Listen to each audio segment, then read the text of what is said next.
Bonjour à tous, alors aujourd'hui nous allons parler de Netflix et plus particulièrement de la série Squid Game qui connaît actuellement un très fort succès et donc qui contribue à créer de la valeur chez Netflix. Et là-dessus je voulais en dire justement quelques mots. Alors je vais me référer à un article publié sur Bloomberg qui a été repris par la presse internationale puisqu'il y avait certaines informations qui normalement ne sont pas diffusées par Netflix. Alors, vous voyez que, ici, donc, dans cet article, on commence par dire que cette série, Squid Game, a créé presque 900 millions de dollars en valeur pour l'entreprise. Alors, il faut qu'on en parle un petit peu plus. Alors déjà, l'auteur de l'article évoque le fait que Netflix, ce n'est pas un distributeur comme les autres, c'est-à-dire qu'il fait ses propres productions. Alors, bien sûr, il achète du contenu extérieur, mais il fait également ses propres productions, et donc ce n'est pas comme un studio de cinéma ou de télévision classique, qui va vendre ses productions là où il y a un chiffre d'affaires. Là, c'est la vente d'abonnements. Alors je rappelle que Squid Game, c'est une série d'origine coréenne et pas américaine. Alors on parle de impact value, qu'on peut traduire par valeur d'impact, de 891 millions de dollars, en sachant que le coût de production c'est uniquement 21 millions de dollars. Donc vous voyez qu'ici, on a véritablement créé de la valeur, puisque on a produit pour un montant, 21 millions de dollars, et on a finalement la valeur de la série, pour Netflix, est de 891 millions. Alors, en sachant que c'est une unité de mesure interne à Netflix, c'est pas un élément qu'ils partagent avec la communauté financière, donc c'est des éléments interne, mais qui mesure la performance. Alors on va en dire après quelques mots, justement, sur ces éléments de performance. Alors déjà, donc ça c'est une information donnée par Netflix, il y a 132 millions de personnes qui ont vu au moins 2 minutes de Squid Game, au bout de 23 jours, en sachant que cette série est parue le 17 septembre 2021, et ce chiffre de 132 millions de personnes est très significatif, puisque la base abonnée d'aujourd'hui, c'est à peu près 213 millions. Donc on peut dire que c'est très significatif. Et selon, en tout cas, les informations qui sont disponibles, donc c'est la série de Netflix qui a le mieux marché aujourd'hui. Alors ici, il y a quelques informations complémentaires. Donc déjà, bon, le chiffre de 891 millions de dollars, on ne peut pas le reconstituer en tant que tel. Mais ici, globalement, ce qui est évoqué, c'est que finalement cette valeur résulte du nombre de vues de la série, puisque c'est des abonnements, donc finalement ce que ça apporte en contribution de vues, mais Netflix va ne pas les valoriser de la même façon, selon qu'il s'agit finalement d'anciens clients, de nouveaux clients, ou même si c'est des anciens clients, des clients qui finalement ne regardent pas souvent Netflix, mais le fait qu'ils regardent ce programme contribue à éviter que finalement ils résilient leur abonnement. Parce que je ne sais pas si vous avez remarqué, mais si vous êtes abonné à Netflix, c'est très facile de résilier. Alors qu'il y a d'autres compétiteurs, je ne vais pas citer de nom, mais on va dire qui ne sont pas aussi internationaux, si vous êtes abonné, vous les résiliez, c'est très compliqué. Ici, c'est très simple. Vous cliquez sur un bouton, vous résiliez. Donc finalement, ils disent bien que les téléspectateurs qui sont les nouveaux clients, ou ceux qui utilisent le moins souvent Netflix, sont les clients, finalement, qu'ils sont le mieux valorisés. Puisque ça suppose que, avec ce programme, ça a évité, finalement, qu'ils résilient leur abonnement. Donc, c'est-à-dire que, du coup, Netflix a un certain nombre d'informations sur les clients, notamment voilà, le type de programme qu'ils regardent, la durée, et donc on peut voir donc globalement que la valeur finalement d'un programme, sur toute sa durée de vie, ici on est effectivement à près de 900 millions de dollars pour Squid Game, finalement on le valorise en fonction du nombre de vues, mais également en fonction de la typologie des clients. Donc ce qui a permis d'éviter que finalement les clients résilient et qu'ils poursuivent leur abonnement. Et donc l'idée, c'est de reproduire ce type de programme sur le long terme. Puisque aujourd'hui, Netflix a un volet cherche à se développer, hein, surtout à l'international, et il a une certaine longueur d'avance par rapport à d'autres acteurs concurrents, notamment Disney+, Amazon Prime ou Apple TV+. Donc ici, ils ont véritablement à l'international une longueur d'avance, et donc ils développent pour ça, donc ils conquièrent de nouveaux marchés finalement, et ils produisent en local, mais pas uniquement pour finalement les clients locaux, mais également pour les autres clients à l'international. Donc c'est-à-dire Squid Game, c'est vu à la fois en Europe, aux États-Unis, en Amérique du Sud, donc ça, finalement ça fait effet boule de neige. Et donc s'ils multiplient ces programmes avec ces caractéristiques, eh ben c'est l'objectif ici recherché par Netflix. Alors quand on apprécie la création de valeur, vous voyez ici, c'est un élément finalement en interne par la société, hein, donc il n'y a pas de transaction qui se base, mais c'est une unité de mesure. Alors, si vous avez vu déjà ma formation sur les grands principes de la finance, alors j'ai remis certains extraits de cette formation sur la chaîne YouTube, vous pouvez voir, on va dire, les indicateurs de valeur qui sont souvent utilisés. On a parlé de VAN, de TRI notamment, d'autres indicateurs, mais après, chaque entreprise a ses spécificités et peut adapter, en fonction de ses propres caractéristiques, des unités de mesure. Donc ce n'est pas une référence qui va être utilisée pour une transaction, mais par contre c'est un élément, un indicateur pour apprécier finalement la pertinence du programme, et donc être engagé dans un cercle vertueux qui va permettre de maximiser finalement la valeur de l'entreprise, et donc à la fois la croissance du chiffre d'affaires et la croissance de la profitabilité. Alors d'ailleurs, ici, si vous regardez le cours de Netflix, vous voyez, donc ça c'est sur les 6 derniers mois, donc depuis le mois de mai jusqu'à fin octobre. Si on regarde la date de sortie de Squid Game, donc c'est le 17 septembre, donc on a un cours de clôture à 589$. Et on voit, alors, la tendance de toute façon, d'une manière générale, est haussière, mais c'est un élément où on voit que ça contribue finalement à maximiser à la fois les profits, à la fois on garde des clients, mais on en gagne de nouveaux. Donc ici, on est à peu près à 674,61$. Si on regarde la variation du cours, on est à peu près, entre ces deux périodes, à 85$, ce qui représente environ 37,6 milliards de dollars.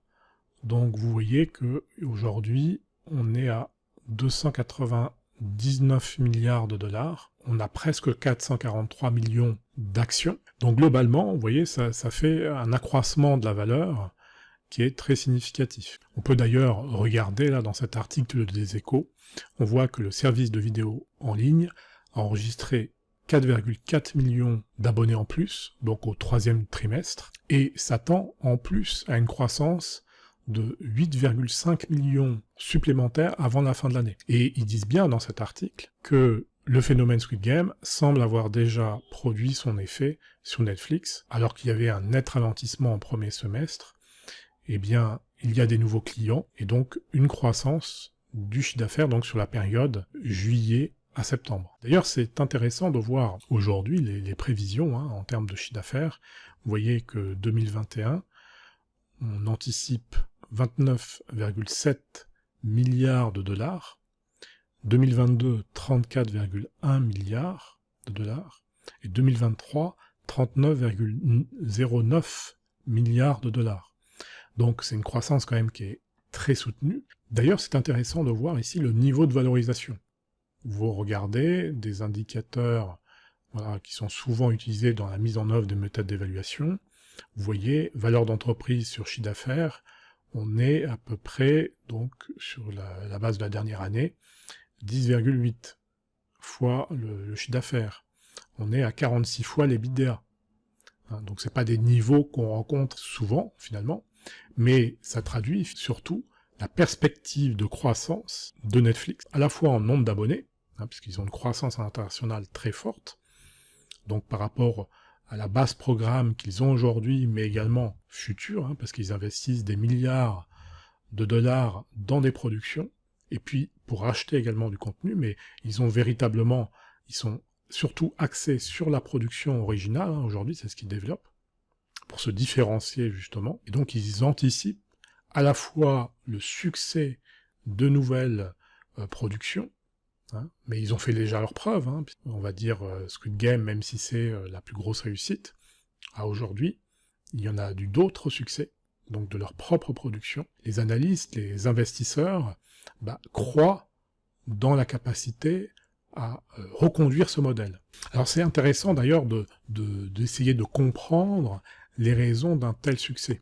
Alors ils sont nombreux, hein, parce qu'à la base, Netflix, ils louaient des DVD par correspondance, et ils ont changé leur modèle économique, ils se sont adaptés à l'environnement, hein, et ont réussi finalement là où beaucoup ont échoué.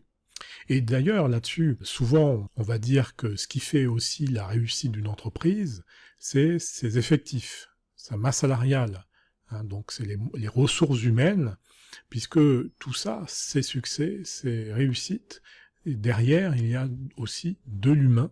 Hein, bien sûr, il y a les ressources financières, mais au départ, il y a les ressources humaines, mais c'est pas quelque chose, on va dire, de mathématique, puisque vous pouvez avoir des individus brillants, formidables, mais dans une équipe, ça ne passe pas. La problématique, c'est est-ce qu'on peut finalement valoriser l'effectif? Alors j'ai évoqué ça dans mon ouvrage sur l'évaluation d'entreprise.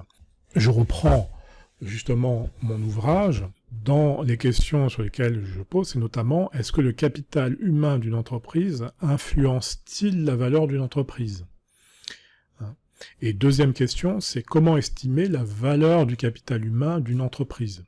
Alors déjà, pour la première question, bien entendu, c'est le capital humain, l'effectif, c'est primordial. Hein. Mais encore une fois, il n'y a pas de recette miracle. Vous pouvez mettre des individus brillants, ça ne passera pas. Hein. Ça ne marchera peut-être pas pour X raisons. Mais il y a d'autres paramètres que l'effectif humain. Mais c'est un élément, bien sûr, fondamental. Et ensuite, l'autre question, c'est, j'ai déjà entendu parfois certains évoquer, oui, comment on valorise le capital humain? Alors certains s'y aventurent. Alors je ne parle pas bien sûr des équipes de football où on échange, il y a des vraies transactions sur le marché des joueurs, donc là on peut le valoriser, mais dans les entreprises, on ne s'échange pas les collaborateurs, donc on ne peut pas véritablement les valoriser. On peut tenter d'affecter une valeur, mais bon, c'est, on va dire, un petit peu arbitraire. Alors vous verrez dans l'ouvrage, j'en dis quelques mots, mais en tout cas, on ne peut pas nier que le capital humain, c'est un élément fondamental dans la valeur d'une entreprise. Alors justement, je vous recommande un ouvrage qui a été écrit par le cofondateur de Netflix, Reed Hastings, avec le titre « La règle, pas de règle ». Netflix et la culture de la réinvention. Vous savez, c'est toujours intéressant de disposer de différentes personnes, de témoignages, de gens qui sont à l'intérieur, qui ont vécu. Alors ça, on peut les avoir soit parce que dans vos études, pour ceux par exemple qui ont fait des programmes type MBA, où on fait de la méthode des études de cas, où on voit des témoignages de chefs d'entreprise par exemple, qui racontent leur expérience, que l'on regarde, donc ça c'est quelque chose de très riche. Et là, c'est l'occasion. Vous voyez, dans ce livre, je pense qu'il restitue véritablement, c'est véritablement un témoignage de son expérience, et notamment ce qui est assez marquant, alors je vais pas trop en dire, mais donc il parle véritablement de l'aspect humain, des ressources humaines, qui pour lui est fondamental. Donc on voit qu'il a su finalement s'entourer des meilleurs, et puis quand les gens ne donnent pas satisfaction, eh bien les personnes partent. Donc c'est véritablement, dans sa culture, c'est une culture d'équipe, et pas, on va dire, familiale ou paternaliste. Il gère une équipe, et il met les moyens. Et notamment, un des postes qui est déterminant, c'est de trouver des pépites, que ce soit des séries ou des films, des documentaires, des éléments qui participeront au succès de l'aventure Netflix, finalement. Alors comment ça se mesure? On en a parlé, c'est la capacité à garder les clients en ayant de nouveaux, en conquérant de nouveaux marchés, en mettant finalement en exergue des productions internationales dans le monde entier, donc que ce soit des productions françaises, on en avait une récemment avec l'acteur Omar Sy, des productions coréennes, voilà, qui finalement à l'époque étaient plutôt pour un public assez intimiste. Et là, finalement, c'est révélé dans une dimension qui n'existait pas auparavant. Et donc, c'est intéressant, voilà, de voir ce type d'expérience, de type de témoignage. Et d'ailleurs, c'est aussi intéressant, il y a ici, vous voyez, livre audio. Donc vous pouvez également avoir cela avec une version audio. Bon bah après ça dépendra de vos aspirations, de ce que vous préférez, hein, la façon dont vous souhaitez avoir ce type de témoignage, permet à la fois de voir comment ça se passe en interne, hein, quels sont finalement les facteurs clés de succès de cette entreprise, hein, où l'aspect humain ressort à mon sens, assez fortement, et l'autre point, comment on va mesurer la création de valeur, et donc j'ai trouvé intéressant de prendre cet exemple-là, Squid Game, pour montrer qu'ils vont au-delà des sentiers battus, parce qu'on aurait pu imaginer finalement qu'ils restent sur ce qui marche habituellement, voilà, les séries américaines classiques. Non, ils s'éloignent des sentiers battus. Alors certains pourraient reprocher effectivement caractère violent ou pas, mais finalement la capacité à avoir du succès sur des productions originales, sortir quelque chose de nouveau. Alors j'espère que cette vidéo vous a plu, j'en ferai certainement d'autres. Alors je mets en lien sous la vidéo les principales sources que j'ai utilisées pour faire cette vidéo, et puis je vous dis à bientôt.